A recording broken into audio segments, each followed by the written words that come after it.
Ladies and gentlemen, Sheikh Abodur Al-Qasimi, dear publishers and writers, we have all gathered today in the capital of Georgia, Tbilisi, which hosts the first regional publishing conference of Black Sea Basin and Caucasus region. Being at the crossroads of Europe and Asia for centuries, multicultural Tbilisi, which has enjoyed the status of the World Book Capital for the last year, welcomes you, publishers and writers from Bulgaria, Romania, Turkey, Armenia, Azerbaijan, with the greatest love. In case of Ukraine, currently in the online format, our conference also welcomes countries beyond the region, such as the USA, the United Kingdom, Germany, Switzerland, the United Arab Emirates, and Thailand. As we were preparing to meet you, we kept thinking about how we will meet and how we will answer your question, why we decided to organize such a conference.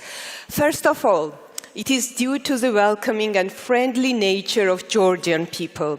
Thus, we were very eager to share with our neighbors what we have gained with the World Book Capital status throughout the last year, what we gained when Georgia was presented as the guest of honor at Frankfurt Book Fair in 2018, what we have learned from the door of International Publishers Association being wide open for us.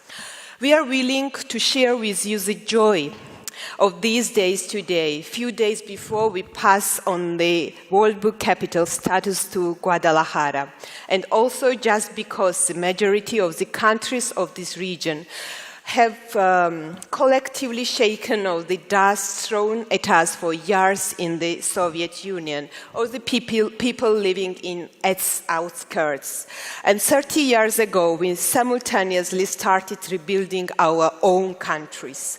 For this particular reason, the success and progress of each other gives hope and strengthens people of the region, among which I should definitely mention the beautiful Baltic countries as well. It gives hope that in spite of the complicated geopolitical location, despite the conflicts and war experience, which is the part of both, past and the present, development and progress is possible through hard work, even in these conditions. This is why we strive to teach each other and share our ways and methods that have been successful or unsuccessful in our professional activities, which have pushed back the publishing industries in our countries, or conversely moved there forward.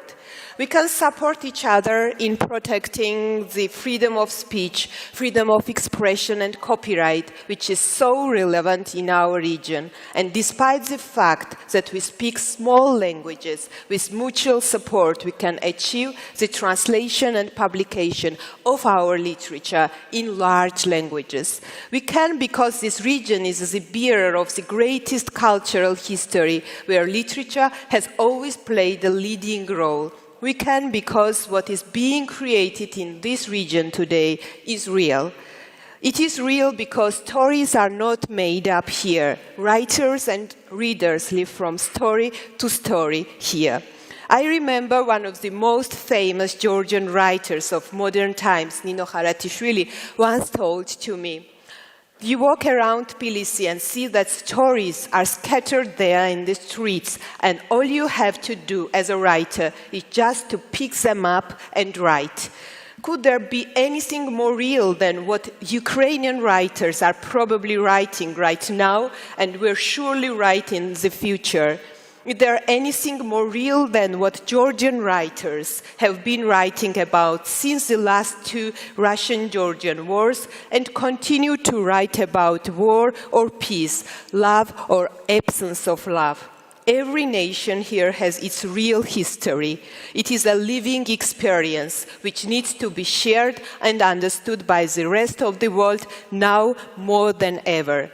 When we planned this conference and then started its implementation, obviously we had no faintest idea that one of our participant countries, Ukraine, the country so beloved by Georgia and this region in general, would be in the spotlight of world's attention due to the most horrific war waged by Russia. Last year, when we were awarded with the World Book Capital status, our publishing sector, along with the rest of the world, was at war with our invisible enemy, pandemic. Today, at the end of this project, each citizen of our country wakes up and falls asleep while watching the images of a visible war. Our volunteers are currently fighting in Ukraine, and we pray for the salvation of their lives along with Ukrainian people. For this reason, it is more difficult to speak about celebration today than it was last year.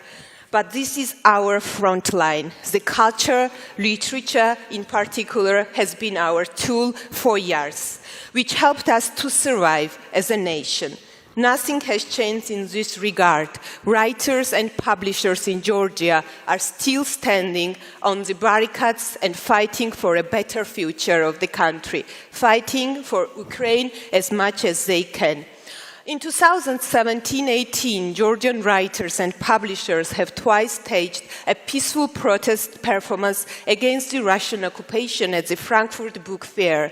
We are certainly grateful to the Frankfurt Book Fair for giving us this great opportunity back then. However, I was fascinated with honest words of one of my German colleagues who recently shared them with me. When you staged the protest performance in Frankfurt, we were certainly compassionate, although surprised. We did not fully understand why you had to do all that there. Now we have understood everything.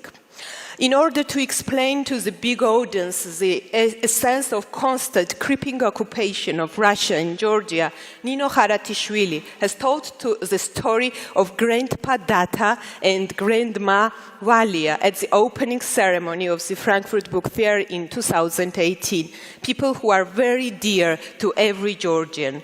Grandpa Data and Grandma Valia lived at the occupied territory of Tskhinvali after 2008 war.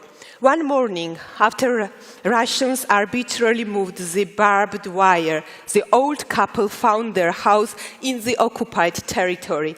Until his death, Grandpa Data did not give up his house or Georgian citizenship. He chose the path of disobedience and lived in the greatest poverty until the last day. His path is continued today by his widowed wife, who is left in complete loneliness. The recognition and immortality of such unfairly punished people is probably only possible through literature, and perhaps this is why, now more than ever, the culture shall raise its voice in the favor of peace.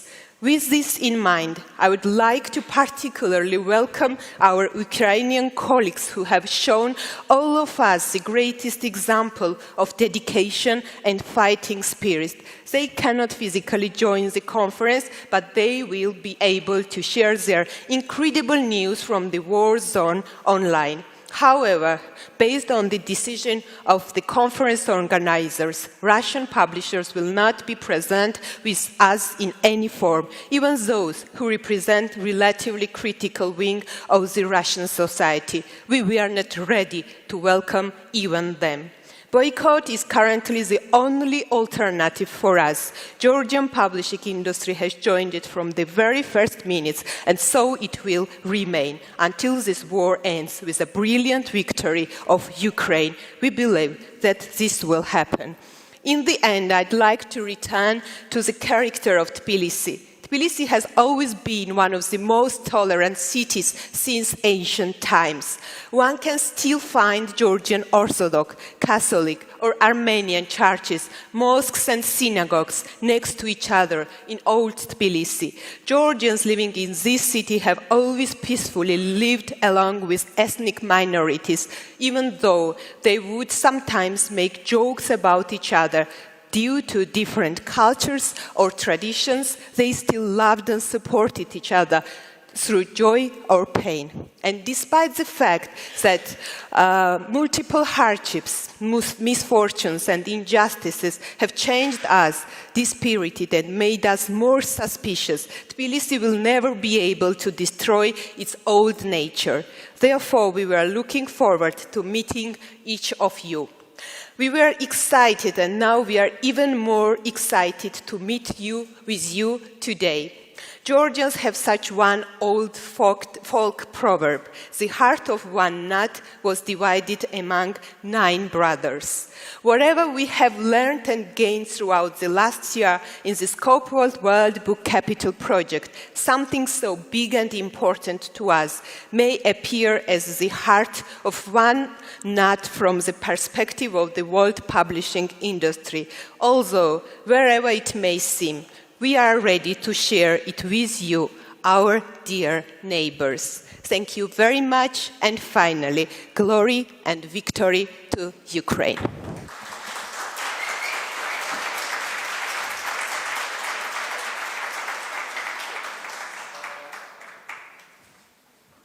Now I want to ask to the stage Ninia Macharashvili, the director of Tbilisi World Book Capital. Please, Ninia.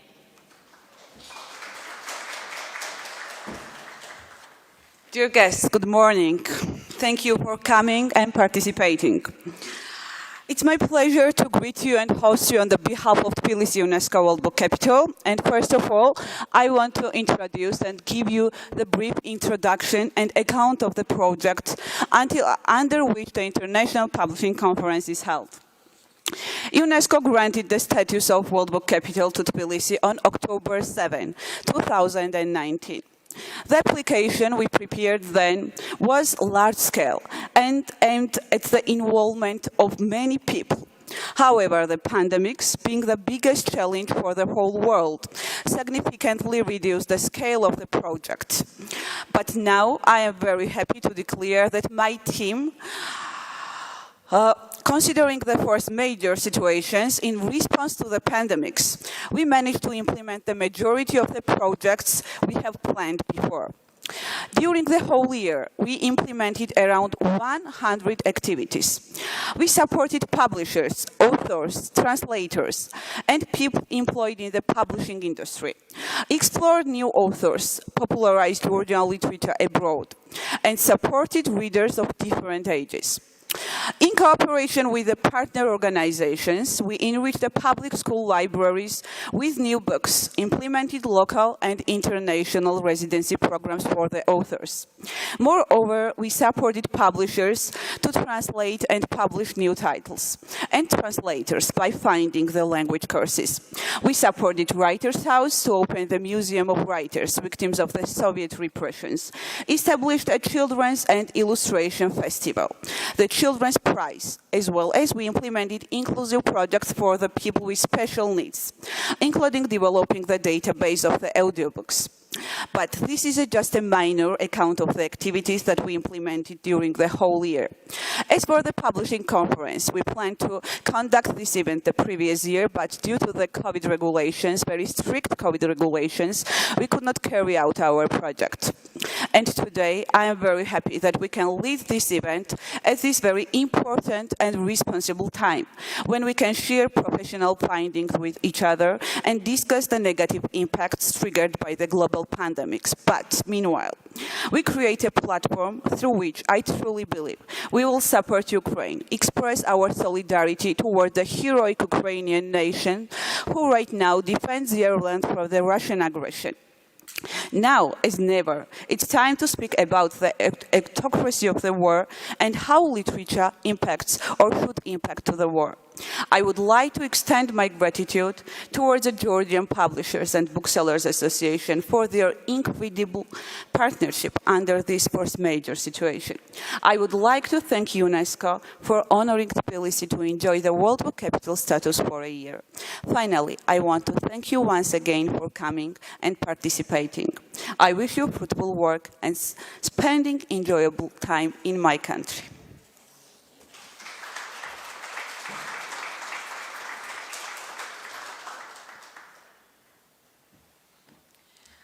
As the last speaker of the opening ceremony, I would like to ask our very special guest, Badur Al-Kasimi, the President of International Publishers Association. Please.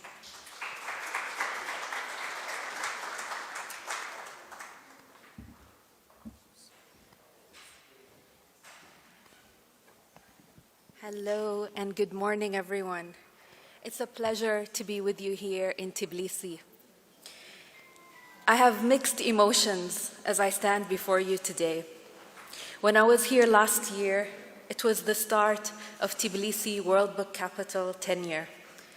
I felt Tbilisi energized after learning about what you had planned to do during your World Book Capital program, bringing people together, young and old, from different parts of your society, helping them to discover the joy of reading and the magic it can bring.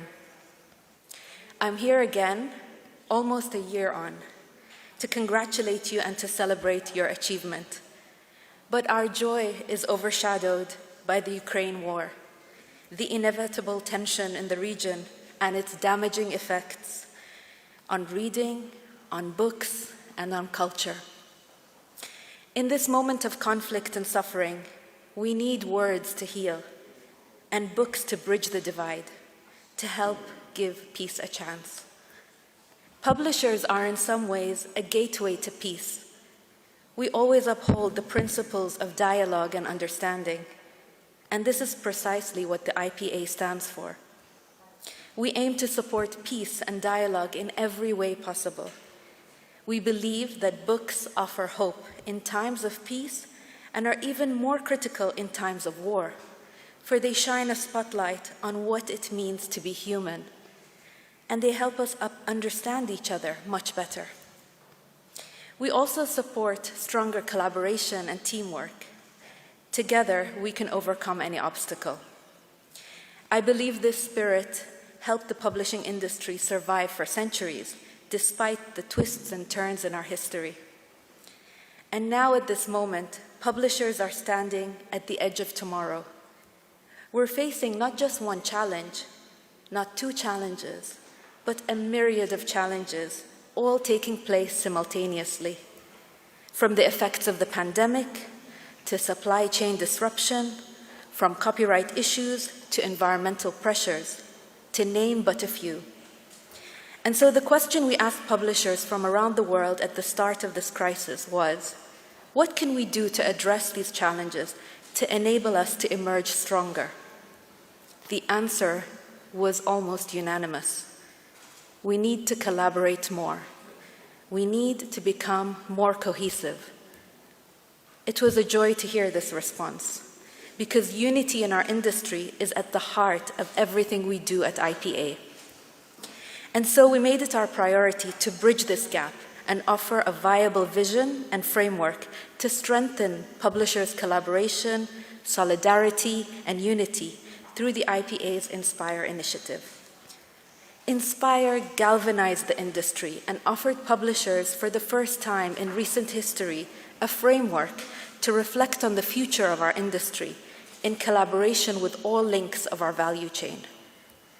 Recently, the IPA released the second and updated Inspire report with detailed findings from the Inspire symposium that we held in February, and you can find more information on the IPA website.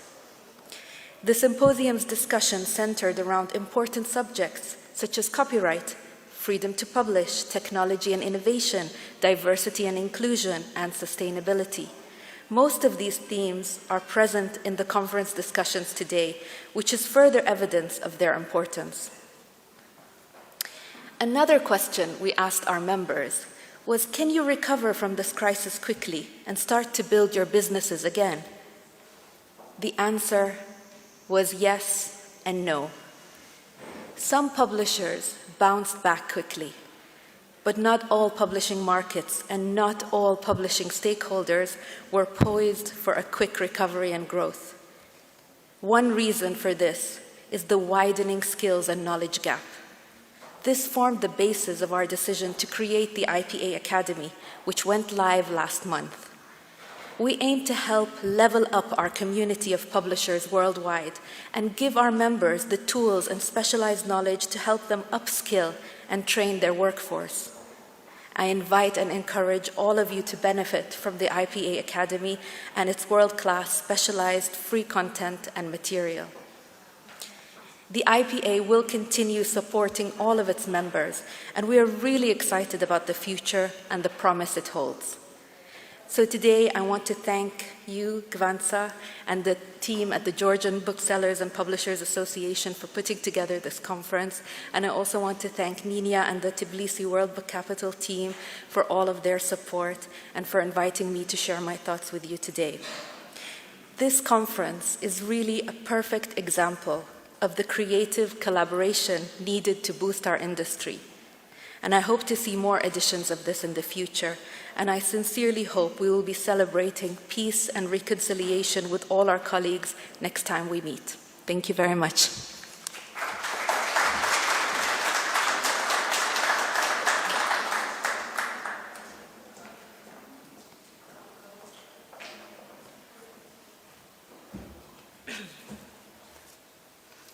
Hello, everyone. I would, of course, also like to welcome you to the conference, and our next part is the brief presentations of the participating countries' book markets. It's sort of an introduction so that we are all aware of what the region's book market looks like. And after that, we will already start with the very interesting discussions and panels. So as the host, we are the first ones to present our market. Our country. So first of all, a little bit of information about our country. You can see the map. Our country is small, but a very proud country. Our territory is 69,700 square kilometers with 3.7 million of population. And as you know, after the long years of the Soviet era, we have been independent since 1999, after which, very shortly, the development of the independent publishing industry started together with the country's development. So, to move forward more to publishing figures, in Georgia we have around 150 registered organizations that have indicated that they are publishers, or one of their activities is publishing. On the market we really see about 50 active companies, and of those 50, 32 have participated in the latest book market research. The numbers that we will be providing is based exactly on this research, and if you will be willing to get more in-depth information, you have been all given with the packages the full market research, which is very interesting and lengthy. You can find all kinds of information in there. But to make a small introduction, so we have, during 5 years of the research from 2016 to 2020, over 500 new books have been published, average of 1,000 titles on annual basis. You can see the year-by-year figures, and you can also see that in 2022 we, of course, because of the pandemic, had a little bit of less new titles, which is quite okay, we think. The print run, as Georgia, as you know, has a language and the alphabet of its own. And as you saw, that population is not very large in Georgia. The average print run of a book is around 1,000 copies.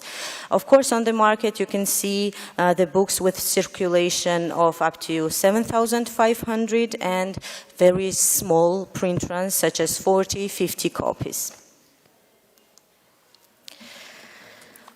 As for the sales and the turnover of the market, approximately 3 million copies of books are sold throughout the year in Georgia, and the revenue varies somewhere in range of 17 to 20 million gel. Approximately in euros, it will be 4.55 million.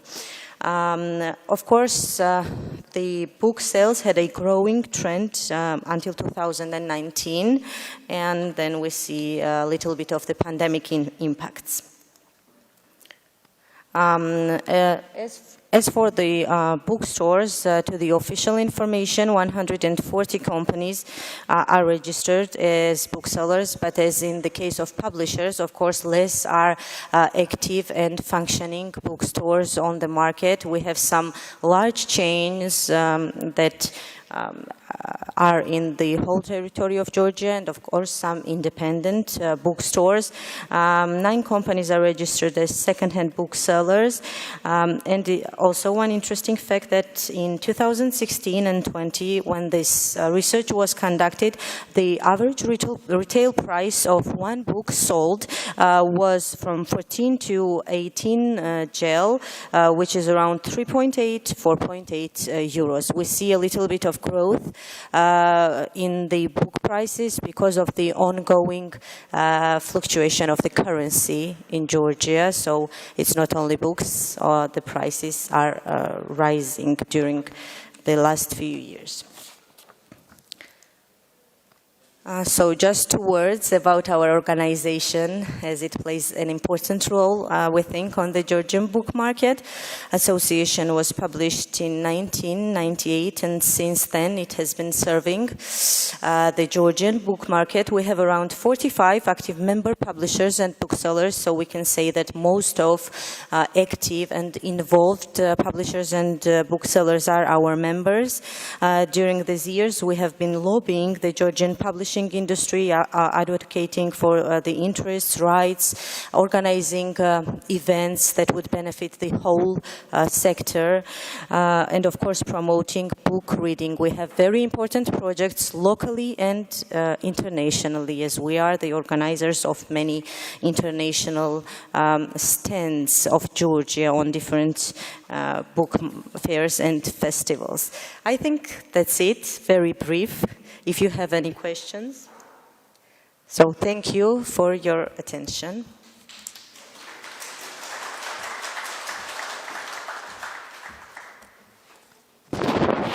Sorry for that.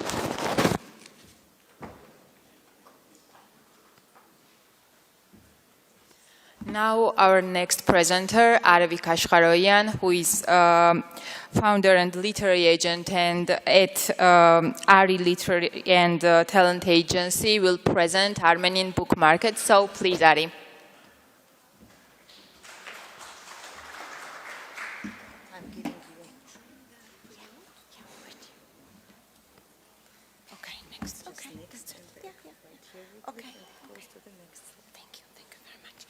Good morning. Thank you for invitation. It's very nice to be here again, and I am happy for those of you who are for the first time. I am sure you will enjoy Georgia and Tbilisi very much. So I work in the publishing industry for a little bit over 10 years now, and I witnessed, I think, the most interesting times in the history of the industry for the past 30 years at least. My overview of the industry will be quite general and approximated, as yet no studies in the field have been done in Armenia, but I will not be very much mistaken in presenting you the numbers because I have talked with the publishers and my information comes from booksellers, so you will see the very close picture of the industry in Armenia. So, While we have officially registered over around 250 publishers, we have around 15 active publishers. The picture is the same as in Georgia, so any organization which has publishing as part of their activities is registered as a publisher. The rest of the publishers are those, the small publishers are those who might be publishing 1-2 books per year, while the big publishing houses have around from 40 to 160, 180 titles per year, so the difference is quite large.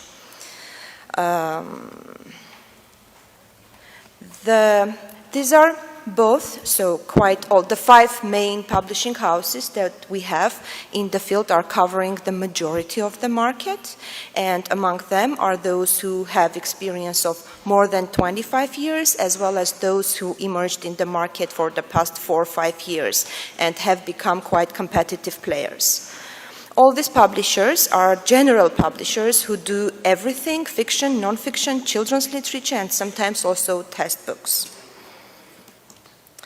Around 2,500 titles are officially published in Armenia, and we can see this number in the ISBN numbers, but of course we should understand that some of these are textbooks, brochures, everything that is being published. By the number of the published books, today I will be presenting to you mainly the fiction, non-fiction markets, excluding textbook and any other publications. The number that is represented, mainly the fiction, non-fiction, children's literature, and fiction titles in the market are around 70%, 70 to 80%, among which 80% are translations and 20% are local writers.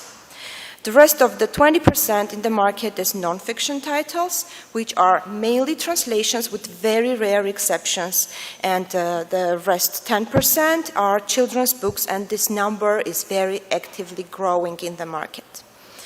Non-fiction is quite new for us, and it became a real trend for the last 4 or 5 years. The rise in numbers was connected with a new publisher entering the market with only non-fiction best-selling titles, and it created new readership and a very positive competitive atmosphere in the field, where other publishers also started to pay more attention to best-selling popular non-fiction. The average print run of the books, so the genres. The average print run of the books are around 500 to 1,000 copies, though in the recent 2 years there is a slight decrease of number of copies, but eventually rise in the number of titles. This means that more books are being published with smaller print runs, which is a very interesting development, I think, and which means that kind of less people read more books now. As for the digital publishing, it's still in the nascent stage, but there are several initiatives, digital applications, online libraries, which are putting their efforts. But this is not a yetable share in our market, worth to mention. Here you can see the 5 top languages from which we translate, and these are English, Spanish, German, Russian, Italian, and the rest is coming kind of like Portuguese, Turkish, French, and the other languages. The market in these terms is quite healthy in terms of doing direct translations, and this used to be a huge issue 10 years ago, which has been solved due to efforts of big publishers and, fighting towards doing quality translation from the original language. As for the bookstores and distribution of books, there are currently mainly 2 big book chains in Armenia, mainly operating in capital city. The situation with regions is quite complicated, but solutions are being found in the recent years, and we're hopeful the situation will change here. There are also around 30, 40 small booksellers, mid-sized bookstores, and of course any stationery store has a section of books. Online bookstores is a different situation. Also dedicated book marketplaces, individual Facebook and Instagram pages which sell books. This has become a huge trend since the lockdown and COVID-19 situation, and they are very good at delivering books to regions as well as to Armenian communities worldwide. Apart from the publishers, in general, in the publishing infrastructure, the infrastructure is not yet well organized. We lack some of the important organizations. No state organizations are really operating in this field, apart from like a small translation grant implemented by the Ministry of Culture and National Library. But there are a number of non-profit organizations who are implementing projects in the literary field. We have recently revived Pan-Armenia Center, which is becoming a game changer in the field. We also have a couple of other important events throughout the year, like Yerevan Book Fest, which is being implemented for 5 years now, and it has a potential of becoming an international in the coming years. We have several individual initiatives, one of them supported by the government, which is called the Book Giving Day, and it's huge. It has become very popular.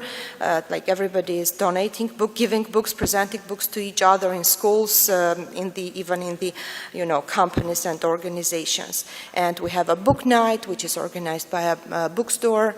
So, as in general, I could say that the personal initiatives, individual initiatives, and business is more active in the field rather than the government, and we do hope for more support in the coming years. Thank you.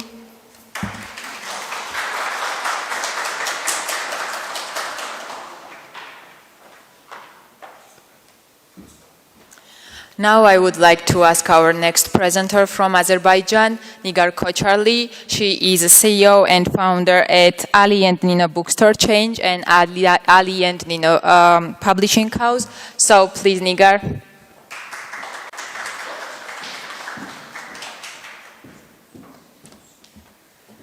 Hello, everybody. I've actually made a nice presentation, but as always, I mixed up the things. So it's more about my tomorrow's presentation rather today. But since it's already there, okay. First of all, thank you very much for inviting me to this nice event. I love Georgia. All my book business started from Georgia because 20-something years ago, I first came to Tbilisi and I bought a wonderful book called Ali and Nino by Kurban Said. It was in English. I never heard about this before, but it was here in the Prospero bookstore. So I read it, I fell in love with it, and when I, 6 months later, decided to run my own book business, there was no doubt how shall I name it. So I called it Ali and Nino, by my favorite book. So let me introduce myself. I'm Nigar Koçarli. I have founded Ali and Nino bookstores about 20 years ago with only $600, and I am one of the rare, almost one, independent bookseller in Azerbaijan. I have now 10 bookstores, and okay, my daughter made this presentation, so over a night, so I hope you like it. So 18 years of, but first let me introduce my country. Azerbaijan has 9 million of population, and 3 million live in Baku, the capital. We are a large country, a big country, an oil-rich country. But when it comes to book business, unfortunately, it's still a lot of things to do. Basically, we have, in average, over 150 publishers. From those, about 50 is active. Sorry for not providing you concise statistics. We don't have it in my country. And what we have is not actually quite concise. So I will just talk about my own vision. And about bookstores, generally there are 50 bookstores in Baku and about 10 bookstores in the regions. So this is actually a very big problem for us, not many. And yeah, so coming back to my own business, like I mentioned, 10 bookshops, and I opened 3 bookshops out of it last year, so I'm very proud that we could survive in the pandemic, actually, and enhance my business. 140 employees, and online shop, alinino.us, which helped us to survive. I will talk about this more detailed tomorrow. Okay, so next page, please. Yeah, this is again about tomorrow's presentation, but since it's already here, I'll talk about this. I know that all book industry had difficult times for past 2 years, and it was extremely difficult in my country because Azerbaijan is still not a reading country. We do a lot. There is still a lot to do. When I talk about challenges in my market, let me tell you something which is not here. First of all, the main challenge of Azerbaijani market is that to survive, we have to sell books in 4 languages. I know it's not like this neither in Georgian, nor in Armenia, not in other countries. So 4 languages, we have to sell books in 4 languages. First, of course, it's Azerbaijani, second, Russian, Turkish, and English. When it comes to statistics, 60% out of these books are books in Russian. I'm very ashamed to say that because I hate this, but this is the truth. We still read in Russian. And the rest, 40%, is divided between Azerbaijani, Turkish, and Indic language. It's changing. Every day it's changing, and I'm happy that we have now independent publishers which publish a lot. Almost every day there is a new book in Azerbaijani, and we do a lot, and we have a new, absolutely wonderful, amazing generation who read. And it's amazing that they just started to read and they keep on reading. It's getting better and better every day, and we do a lot about that. So, yeah, this is about challenges in the book market, which we faced during the last 2 years. Azerbaijani are not used to buy online. When we have to close all our shops, obviously, we started to sell online, and my nation, like any other Eastern nation, doesn't like online shopping. We like to talk to each other face to face. We like to bargain, we like bazaar. So it's actually very, very difficult, but we do a lot in that. This is other challenges we had. Next page, please. Another challenge, again, about our book market generally. I understand that you have, my colleagues from the Caucasus, from the Black Sea region, probably you have the same situation, but it's worse in my country. Majority of activities and business is located in the capital. So it's all about Baku. From my 10 bookshops, 9 is located in Baku, only 1 in Sumgayit, which is suburb to Baku. I hope this changes a bit. Unfortunately, people in province and regions, they don't have money, they don't have tradition to read. But again, we do a lot of things to improve the situation. And this is overcoming the challenges. We do a lot. These are nice things we are doing. Yeah. Okay, this is it. Thank you very much. Bye-bye.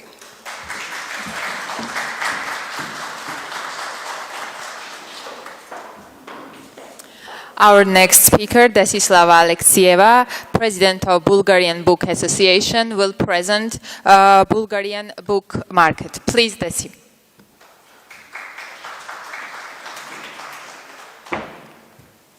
Hello, everyone.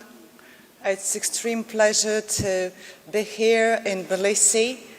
Thank you, and I would like to take the opportunity that we are here and to say, let's all stay with Ukraine.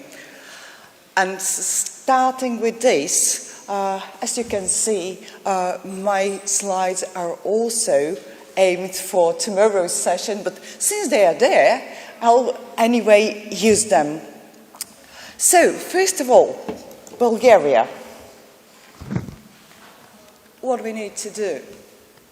If we want to have a reading nation, we need to bring the books where people are.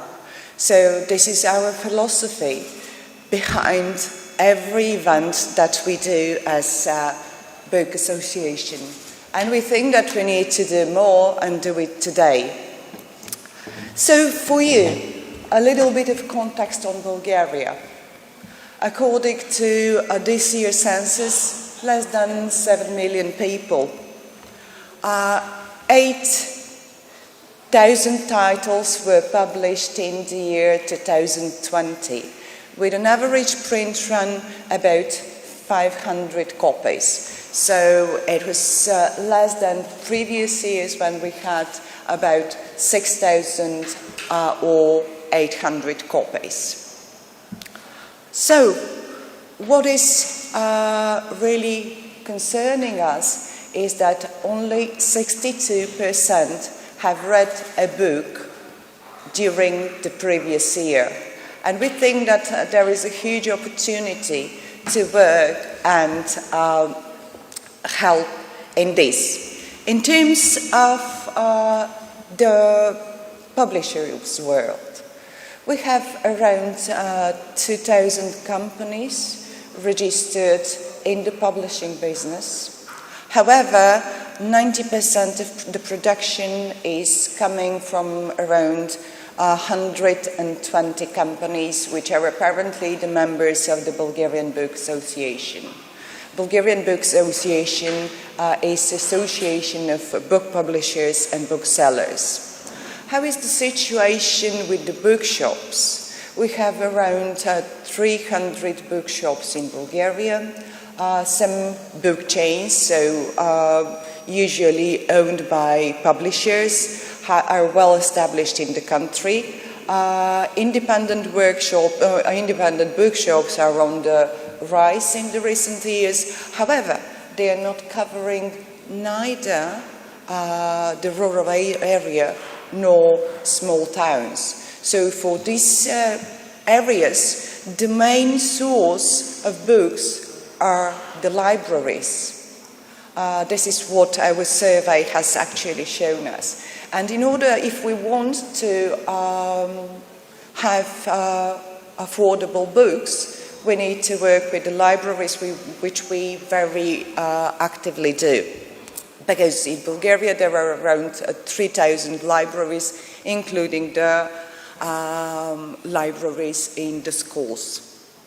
The average book price in Bulgaria for last year was around 6 euros. So it was an increase from the 5 euros in the previous years.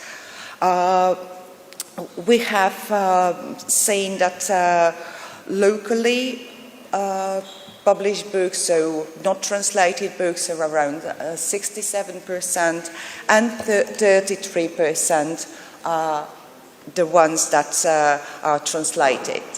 If we want to see what our association is doing, we have 128 members with 2 book fairs, 3 book allays. We publish 90% of the books on the market, and we arrange 2 festivals, one for kids and one for the Sofia International Literary Festival. So, and this is our events calendar. As you have seen, what we wanted to do is we wanted to bring the books where people are. So these are the activities that we do in order to have this on the agenda. These are the main events. I would not just go, obviously it is for tomorrow's presentation, but we do a lot of initiatives. We are joining the International Book Giving Day, as well as we have a local initiative that says that we need to buy books in order to preserve the Bulgarian book as a tradition. Okay, so very briefly, thank you for listening, and have a great conference.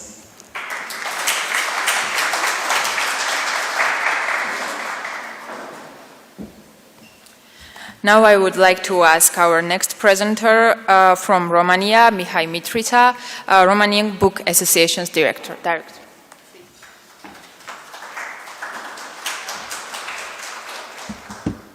Good morning, everyone. I'm just starting to get used with the techniques. Thank you for having us at this conference. I will start with the Romanian book market presentation with some numbers. There's a 60 million euro trade market in Romania. With the textbooks and school auxiliaries, we will get to 100 million euros. That might seem much, but take into account the fact that we are 19 million inhabitants, so that leaves us with the smallest book market per capita in the European Union. And Romania is not a poor country. We have a GDP of $250 billion according to the World Bank. So we're not a poor country, but we are very, very small in terms of reading. What happens is that only 51% of Romanians read a book in the last year. That's according to a Eurobarometer that was released in 2013. Things haven't improved. And following that lack of reading, 1/3 of school population, of pupils, are not able to get a diploma after they finish the 12 mandatory years of education. And yearly, in the final exam, in the baccalaureate exam, 1 in 2 candidates fail in the first session. The distribution is quasi non-existent because you heard Bulgaria has 300 bookshops. We have 250 brick-and-mortar bookshops, more or less. In the urban areas, large cities, in the small and medium cities, you will rarely find bookshops, and in the rural area, you will never find. 50%, as written there, 50% of the market revenue comes from Bucharest. Books have a 5% VAT, both physic and e-book version. The literary journals, however, in Romania are supported by 1 million euros yearly. Books get around 20,000 euros via a tender organized by the state. So this is the comparison. The book stock in public libraries is out of date because the state, which is supposed to have to buy new books each year, hasn't done it since 2012, so since 10 years ago. School libraries are almost gone. Rural libraries are almost gone, even though there's a law that forbids mayor to close these libraries. Nobody gives anything about it. Almost any title can be downloaded for free from the internet. Authorities have a very huge lack of staff to fight this phenomenon. Civil cases we have started are often blocked by the ignorance of judges. Virtual bookshops, sorry for that, it's not libraries, it's bookshops, offer dumping prices. Mostly one of them does that, but the rebates go from 50 to 55%, while the discount offered on the websites go to 75 to 80%. Physical bookstores are therefore turning into showrooms, and the customer is choosing what she likes or he likes in order to buy the books, and then in order to buy the books later from the online bookshop. Public lending right is not implemented. Reprography rights are not in practice. Students, of course, can buy cheaper print copies of books across from their universities. We are not very well represented in the foreign diplomacy. The national stands in Frankfurt, in London, in the major book fairs are not organized by publishers, but by the Romanian Ministry of Culture or the Romanian Cultural Institute. Both are state organizations, none is connected with publishers. The lack of serious contracts for the distribution of books to foreign libraries and to foreign bookshops leads to a lack of visibility in the major cultural centers of the world. Foreign translations programs, which exist mainly in the Romanian Cultural Institute, are often corrupted by ghost publishers living on that subsidies. That's my presentation. Sorry if I made you bleak. Bye.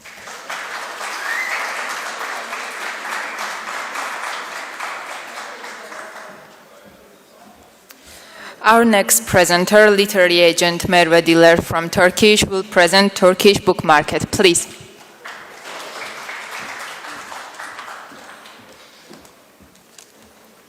Hello, all dear participants. I am very glad to be here with all of you, and I am very thankful for this great opportunity to dearest Govansa, Rusa, and Georgian Publishers and Booksellers Association. Now I will make a short presentation of Turkish market. I wanted to draw a general framework to the market. After telling there are 416 publishing houses according to the data of Turkish Publishers Association, I will start with the unfortunately bad news, because there are many difficulties and challenges for every single person in the publishing industry, especially for the last couple of years. As you may all guess, pandemic affected the Turkish publishing industry too, like many other countries and the industries. But even though the Turkish publishers decided to slow down their publication program, I can say that we are coming back to our normality, even though it's slowly. We all are aware of the pandemic's effect, but we have another big problem in Turkey, and it lasts for many years, the currency rate problem. Let me explain it to you with the numbers. 1 year ago today, $1 American was equal to 8 Turkish liras, but now it's around 15 Turkish liras, so it's a very huge problem, especially when it comes to license a foreign title. Because it affects the fee seriously, and it's not the only result. We need to import all the paper we need, and it means that the cost of paper, and the result of this, the cost of the whole production doubles or more. And finding a paper is a kind of crisis nowadays. Another problematic issue is the censorship. Sometimes the publishers have to face with the readers' reactions or the diplomatic decisions, but this topic will be discussed in today's last session, which my Turkish publisher friend Mehmet will be one of the speakers, so you can hear there so much more. I want to show the numbers of the published titles in the last 3 years. I choose 2019, 20, and 21. To show how it was before the pandemic, at the beginning of the pandemic, and just the post-pandemic. I will not go into details to not make you bored so much, but as you can see, even the pandemic and all the difficulties caused by the currency rate, there is a growing market in Turkey, which is great for us.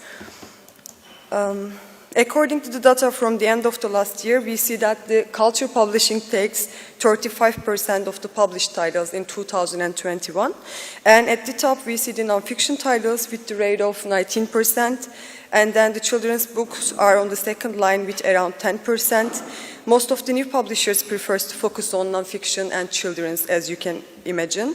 And the adult fiction titles are on the last line with 6.8%. Now I will some difficulties and goodies here. As I mentioned before, after the increase of production costs, the retail price and the print runs has also affected.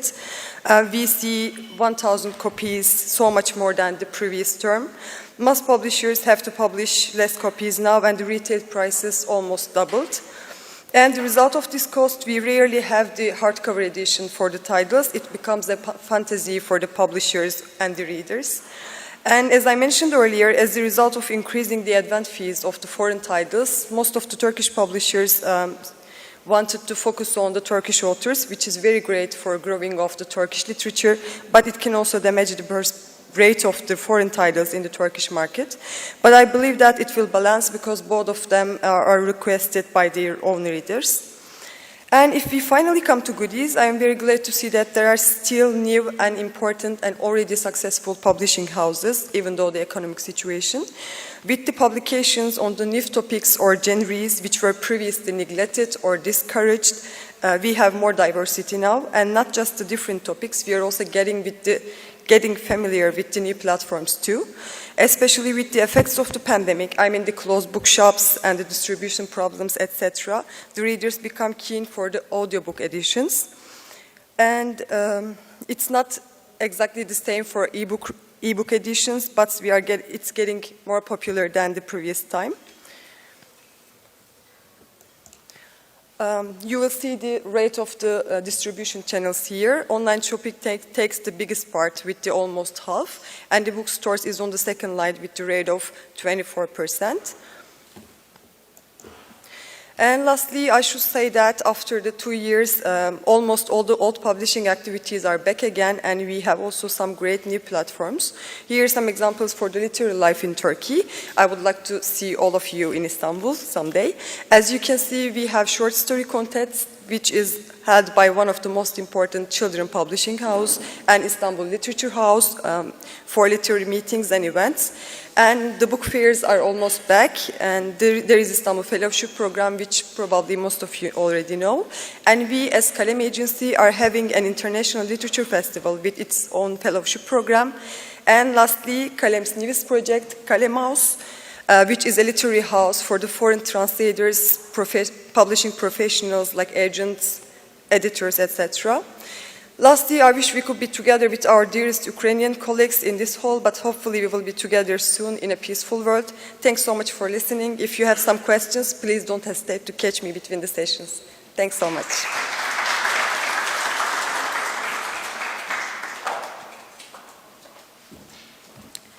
As the last speaker of book market presentations, I would like to present our very special guest from Ukraine, Oksana Khmelskaya, who sent us a video presentation. Now we can watch this video together. Hi everyone! Caucasus and Black Sea Regional Publishers Conference, hi Tbilisi. My mission now is to tell you more about Ukrainian book publishing industry. Maybe before war, it was a market that was developing very fast. Book fairs, literature festivals, author events are generally well attended by public, and also it was the platform that helps publishers to present themselves and to sell a lot of books. According to Ukrainian Book Institute, in Ukraine now we have 1,300 publishers, and the main activity of these companies are publishing. But only 300 of them are active, and 50 of them are not only active, but also they are successful in sell and buying rights. They attend different international book fairs and have the partners and have website, etc., etc. What about market volume? Market volume before the coronavirus and war was between 100 million euros, and the number of titles has been increased year on year after Ukrainian Revolution in 2014, yes. And this we also have increase in titles and the number of books year on year after Ukrainian Revolution. Yes, we have the problem like piracy, we have the lack of book chains, but we have some solution, because the biggest Ukrainian publishers has their own bookshops and sell their books in these bookshops.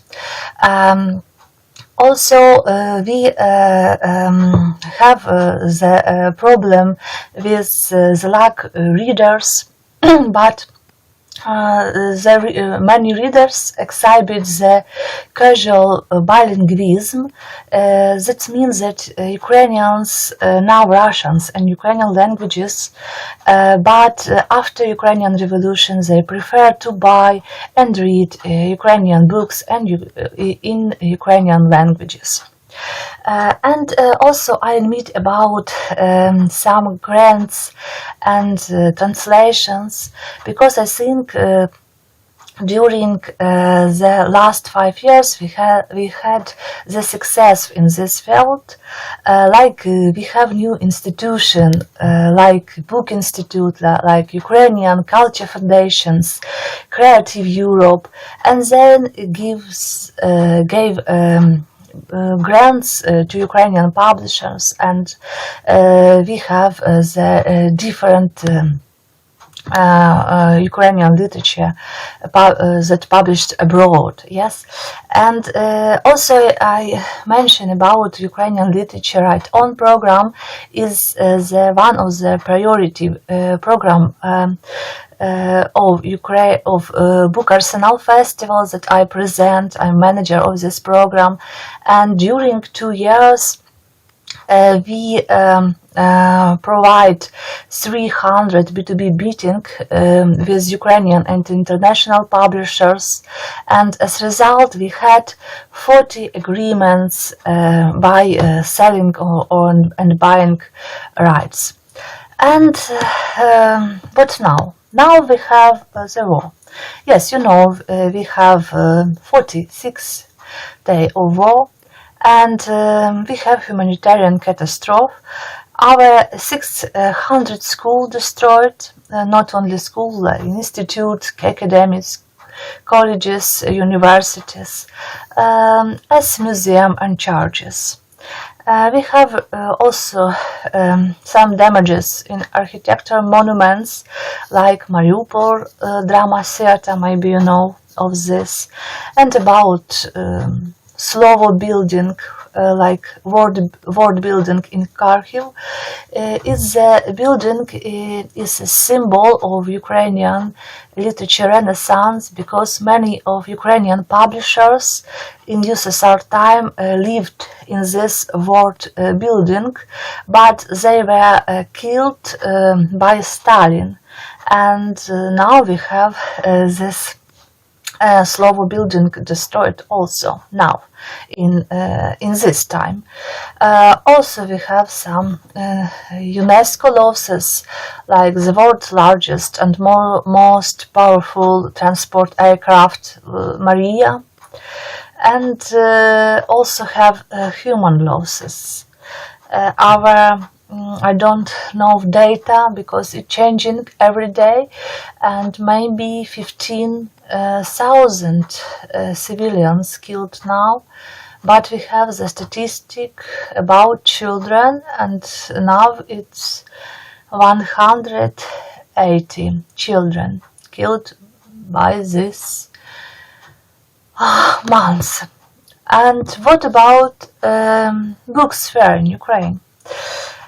Ukrainian largest printing facilities in Kharkiv damages, like dozens of bookstore damages. Some bookstores works, but especially in the western Ukraine. We have also 9 libraries damages. One of them is largest libraries in UA, Korolenko Kharkiv State Scientific Library. And understand us correctly, 90% of publishers and their employees now are volunteers. Volunteers are maybe all Ukrainians now, and 30 of publishers of their employees are in front line now, and they defend democratic values of whole world now. Of course, we haven't business like business now. 40% publishers' houses are operation during the war, but 50% migrate to the western Ukraine or to abroad, and 10% stopped, finished their work. Because they cannot now. Also, Ukrainian publishers look for international collaborations, and but not all of them are successful now. And 55% of publishing houses are operation in their usual premises in Ukraine, but 35% have partly moved into another city. And one data, 95% of publishers mention that during the first months of the war there was dramatic decrease in the book sales, unfortunately, and only 17% have can fully pay salaries to the employers, and 30% haven't anything because because they lost their business. And now, of course, we need to keep our book publishing. All funds of Ukrainian Book Institute and Ukrainian Culture Foundation previously allocated for grants in the culture sphere now used to overcoming the humanitarian catastrophe. And you can help us. How? Please will be involved in network of printing houses for Ukrainian publishers. Yes, we have such nice centers in Poland, Lithuania, Estonia, Czech Republic. Please, maybe you can help in a book distribution initiative. If you can, please donate to buy books for children, refugees. Please help with grants to translation to Ukrainian books. Maybe you can help with some jobs or financial support, or maybe providing information about new opportunities for the sphere of culture. And please boycott Russian publishers, because Russian publishers is also business industry and they pay taxes to kill Ukrainians now. So, thank you.